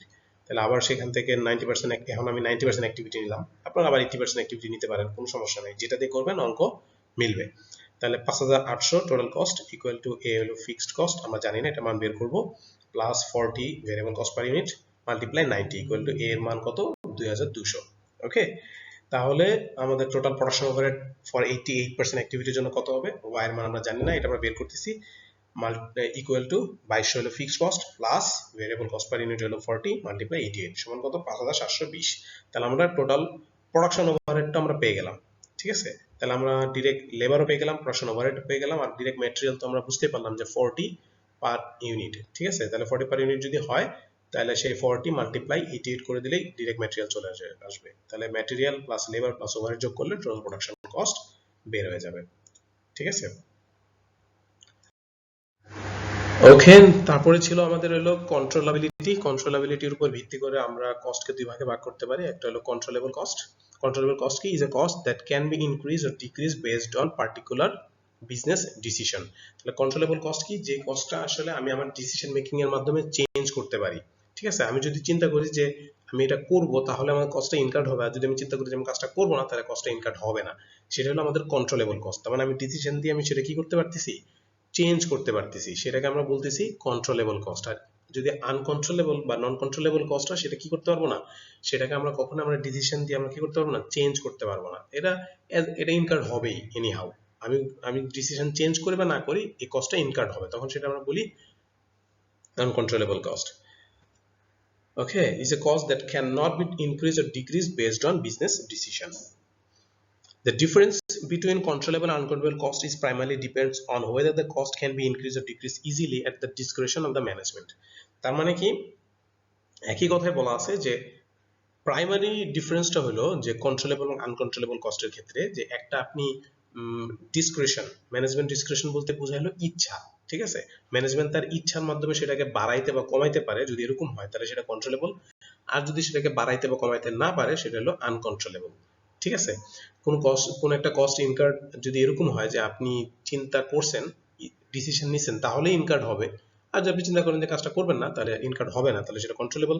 আর আপনি চিন্তা করেন বা না করেন তাও ইনকার যদি হয়, তখন সেটাকে আমরা বলি আনকন্ট্রোলেবল কস্ট। একটা জিনিস মনে রাখবেন যে cost which is not controllable by the junior manager or supervisor might be controllable by a senior manager। তার মানে কি, একটা একটা জুনিয়র ম্যানেজারের ক্ষেত্রে হয়তো এই জিনিসটা কন্ট্রোলেবল না, বা সুপারভাইজারের জন্য হয়তো কন্ট্রোলেবল না, কিন্তু তার সিনিয়র ম্যানেজারের জন্য সেটা আবার কি হতে পারে, সেটা আবার কন্ট্রোলেবল হতে পারে। সিমিলারলি অনেক সময় কোন একটা কস্ট হয়তো একটা ডিপার্টমেন্ট ম্যানেজারের জন্য এটা কন্ট্রোলেবল না, কিন্তু আরেকটা ডিপার্টমেন্টের জন্য সেটা কি, সেটা আবার কন্ট্রোলেবল হতে পারে। ঠিক আছে, এই কন্ট্রোলেবল এবং আনকন্ট্রোলেবল কস্ট আমাদের কেন দরকার? এটা আমাদের এই জন্যই দরকার, যখন আমরা কোনো একটা ডিপার্টমেন্টের বা কোনো একটা ম্যানেজারের আমরা যখন পারফরমেন্স ইভালুয়েশন করব, সে কি ভালো করলো না খারাপ করলো, তখন সেই ইভালুয়েশনের সময়, যেটাকে আমরা রেসপন্সিবিলিটি সেন্টার বলি, তখন তাকে ইভালুয়েশন করার সময় আমাদের চিন্তা করতে হবে সেই যে কস্টগুলো ইনকার্ড করছে এটা কি কন্ট্রোলেবল নাকি আনকন্ট্রোলেবল। আমরা কখনো কোনো ম্যানেজারকে বা কোনো ডিভিশনকে বা কোনো ডিপার্টমেন্টকে এমন কোনো কিছুর জন্য লায়াবল করব না যে কস্টটা তার জন্য আনকন্ট্রোলেবল ছিল। তাকে আমরা সেই বিষয়গুলোর জন্য, সেই কস্টগুলোর জন্য তাকে আমরা অ্যাকাউন্টেবল করব, লায়াবল করব, যেটা তার আন্ডারে ছিল, কন্ট্রোলে ছিল, যেটা সে চাইলে কি করতে পারতো, বাড়াইতে বা কমাইতে পারতো, চেঞ্জ করতে পারতো। এমন কোনো কস্ট ইনকার করার কারণেই আমরা তাকে কি করব, অ্যাকাউন্টেবল করব। এমন কোনো কষ্টের জন্য করব না যেটা আসলে তার কন্ট্রোলে ছিল না। কারণ এমন কোনো কষ্টের জন্য যদি তাকে আমরা অ্যাকাউন্টেবল করি যেটা তার কন্ট্রোলেই নাই, তাহলে তার জন্য যে আমরা পারফরমেন্স ইভ্যালুয়েশনটা করতেছি সেটা রং হবে। ঠিক আছে, সে ডিমোটিভেট হয়ে যাবে। ঠিক আছে, তো এখানে এই জিনিসটাই লেখা আছে যে manager should only be held accountable for cost over which they have some influence. যদি ইনফ্লুয়েন্স না থাকে তাহলে সেই ধরনের কষ্টের জন্য তাকে কখনো অ্যাকাউন্টেবল করা যাবে না। কুইজ, আপনাদের জন্য কুইজ 1। এখানে দেওয়া আছে, দেখেন একটা কোম্পানির টোটাল কস্টের কিছু ইনফরমেশন দেওয়া আছে, দুইটা লেভেল অফ অ্যাক্টিভিটি দেওয়া আছে, সেটার জন্য কস্ট দেওয়া আছে। তারপরে বলা আছে যে fixed cost increase by 5000 when activity is greater than 10,000 unit. যখন 10,000 এর উপরে যায় তখন ফিক্সড কস্ট 5,000 টাকা বেড়ে যায়। এবং variable cost per unit decrease by 0.50 per unit for all units when activity is greater than 12,000 unit. এবং 12,000 ইউনিট যখন উপরে যখন আমি প্রোডাকশন করি তখন কি হয়ে যায়, ভেরিয়েবল কস্ট পার ইউনিট সকল ইউনিটের জন্যই 0.50 করে কমে যায়। and what would be the total cost be if 13,000 units are produced? যদি 13,000 ইউনিট আমি যদি প্রডিউস করি তাহলে আলটিমেট আমার টোটাল কস্ট কত হবে। ঠিক আছে, আশা করি আপনারা অ্যান্সার জানাবেন। Quiz 2, explain the following 3 graphs with examples and explain how graph 1 and graph 2 is different। আপনারা নিচে এই তিনটা গ্রাফকে এক্সাম্পলের মাধ্যমে এক্সপ্লেন করার চেষ্টা করবেন, আর কিভাবে গ্রাফ 1 এবং গ্রাফ 2 অ্যাকচুয়ালি ডিফারেন্ট সেটাও চাইলে এক্সপ্লেন করে আমাকে জানাতে পারেন। আপনারা আমার হোয়াটসঅ্যাপ নাম্বারে ইচ্ছে করলে আপনাদের অ্যান্সার জানাতে পারেন যে কে কি ভাবলেন এটা নিয়ে। কুইজ 1 এর অ্যান্সার জানাতে পারেন, কিভাবে স্টেপ বাই স্টেপ করলেন সেটা লিখে আপনারা চাইলে আমাকে ছবি তুলে পাঠাইতে পারেন, সেটা হয়তো দেখে আমি ইভালুয়েট করে দিতে পারবো। আর অবশ্যই আমার চ্যানেলকে সাবস্ক্রাইব করতে ভুলবেন না, যাতে ফিউচারে আপনাদের যে কোনো ভিডিও যদি আমি আপলোড করি আপনাদের জন্য সেটা যাতে আপনারা পেয়ে যেতে পারেন। সো আশা করি সবাই এই প্রেজেন্টেশনটা এনজয় করেছেন, কিছু হলেও শিখতে পেরেছেন। ইনশাল্লাহ দেখা হবে অন্য আরেকটি ভিডিও প্রেজেন্টেশনে। Thank you.